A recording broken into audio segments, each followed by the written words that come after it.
Vertiv can beat its second quarter guidance and still disappoint investors. The market already knows that AI infrastructure demand is strong. The harder question is whether Vertiv can convert that demand into a financial path strong enough to justify the stock's premium. My provisional answer is this: demand is real, and execution has been exceptional. But the case becomes stronger only if sales conversion, margin expansion, and cash generation remain aligned.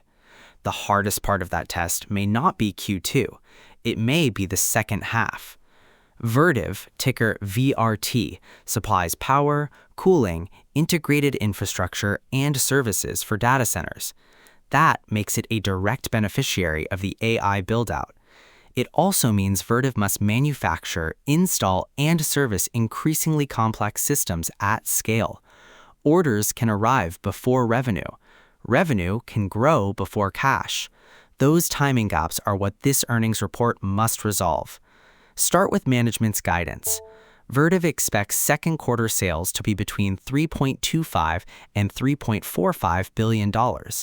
Organic growth should be between 20 and 24%. Adjusted operating margin should be between 20.7 and 21.7%. Adjusted earnings per share should be between $1.37 and $1.43. At the midpoint, sales would rise about 27%, while adjusted operating profit would rise about 45%.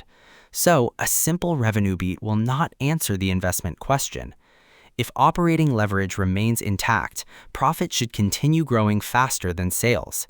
If revenue reaches the upper half of guidance, but margin falls toward the lower boundary, the growth is becoming more expensive to deliver.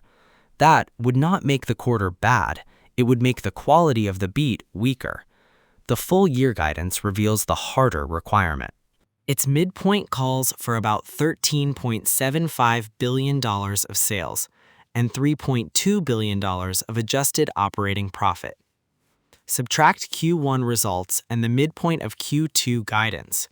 The remaining second half requirement is roughly $7.75 billion of sales and $1.94 billion of adjusted operating profit.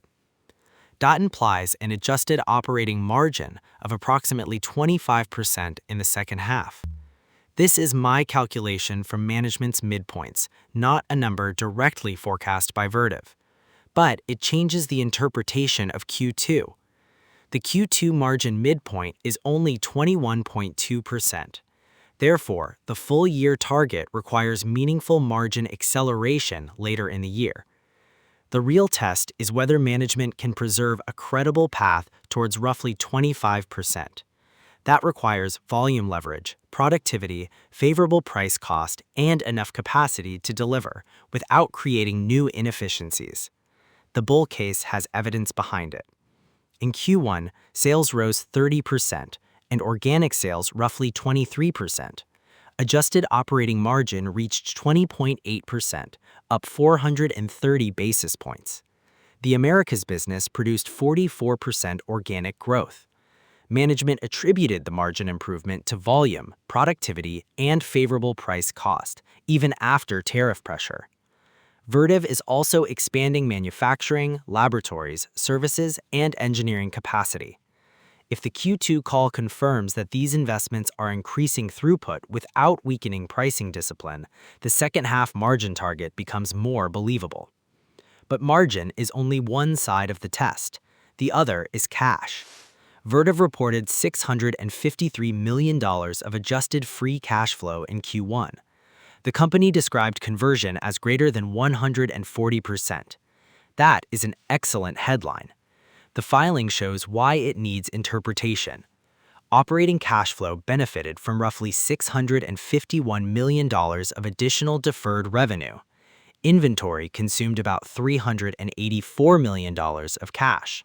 In plain English, customer advances helped cash flow while Vertiv built inventory for future delivery. Customer advances can confirm strong demand, but they are timing sensitive. Investors should not assume Q1 conversion repeats in a straight line. Capital expenditures were about $113 million, more than 3 times the prior year level. Full-year capital spending, including capitalized software, is expected between $425 and $525 million. After Q1, Vertiv still needs roughly $1.45 to $1.65 billion of adjusted free cash flow to reach its annual range. That averages about $480 to $550 million per quarter over the final 3 quarters. Q2 cash flow does not need to exceed Q1. Management does need to preserve the annual target and explain how inventory, customer advances, and capacity spending will normalize. Vertiv has earned a meaningful benefit of the doubt. At the end of 2025, organic orders had risen approximately 252% year-over-year. Book-to-bill was about 2.9 times, and backlog reached $15 billion. Those figures help explain both customer advances and capacity investment. The Q1 presentation also said pricing remained favorable and was expected to exceed inflation in 2026. Under the bullish interpretation, working capital movements are not a warning. They are the financial footprint of a company scaling into a large order book. That argument is reasonable, but Vertiv's filing also identifies long sales cycles, order changes, backlog conversion, fixed-price contracts, supply chain costs, and customer bargaining power as risks. Backlog becomes more valuable when it converts into margin and cash on schedule. The bull case strengthens if sales reach the upper half of guidance or better.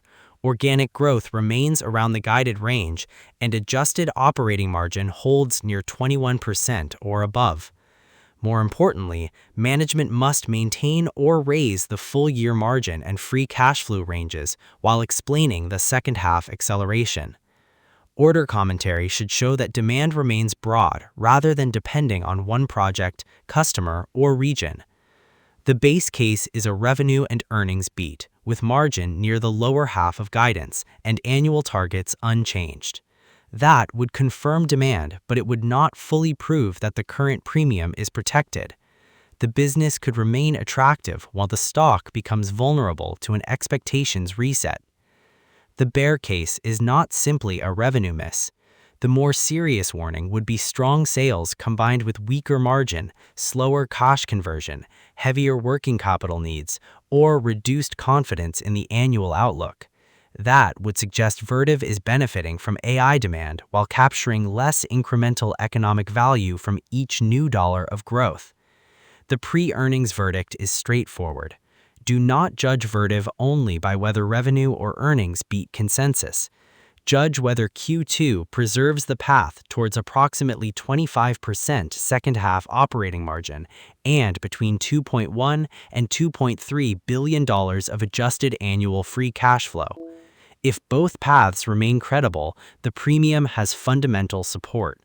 If either path breaks, a strong headline quarter may still be weak for the stock. Vertiv is only one link in the AI cooling chain. The related analysis compares Modine and AAON to see which company converts the same infrastructure boom into stronger shareholder economics.